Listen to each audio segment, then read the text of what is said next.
A Dream Is All We Know is the Lemon Twigs' fifth album. We're going to take a look at that today. We thought the album was all right, but a little bit later on, we're going to ask the question as to whether this band, after 5 albums, actually stands for anything.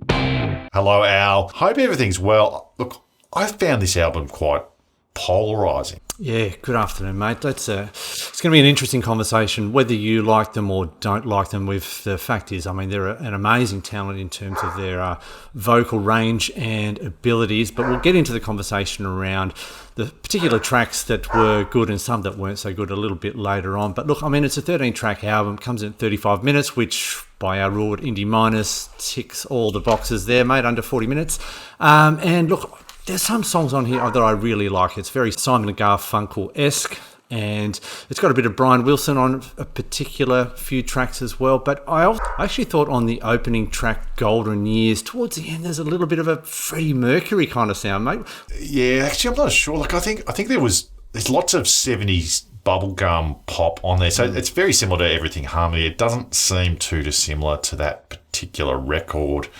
The Beach Boys do come through quite a bit. So there's different eras within that sort of 60s to early 70s eras. You can also hear Wings. And I think that's the very problem with this album. It's inoffensive in a lot of ways, but you kind of hear something and you go, oh, that just sounds exactly like that band. And you know what? You're not getting too much change here, Al, out of, you mentioned Garfunkel, but you've also got the Byrds, the Beatles, Wings and the Beach Boys. That pretty much those 4 bands, and that's the reference point. Yeah, look, that's a really good point. Now, is that a good thing or a bad thing? We mentioned at the start, do they really kind of stand for anything really? And I mean, my kind of conversation point around that is two-prong, is the fact that maybe they are just trying to kind of revive that kind of sound and bring it to the table again. I mean, they're not the only band who are doing that, but they do it particularly well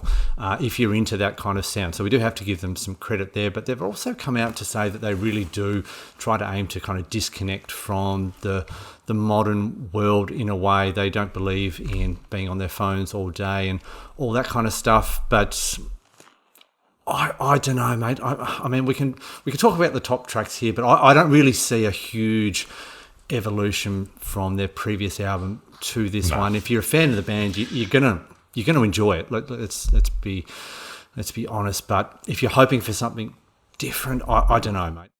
I don't think they stand for anything at all. I think that they're very derivative. And look, I think a lot of people are going to disagree with me. They disagreed with what I said in the last review of the last album. But look, it's fine to have a influence in a particular era. Like you get bands like MGMT and Tame Impala that have done that. But the difference between them and the Lemon Twigs is that you can't actually put your finger on what band or what type of, I guess, where the influence actually come from, except that you knew that it was roughly around that time that they were listening to a lot of records. With the Lemon Twigs, it's different.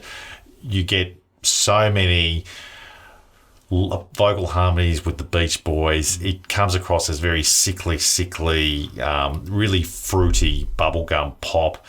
And it feels like they're wasting their talent, if I'm mine. I was a big fan of Do Hollywood, their very first album. They were teenagers when they put that out for the first time, and I feel like they just haven't moved on.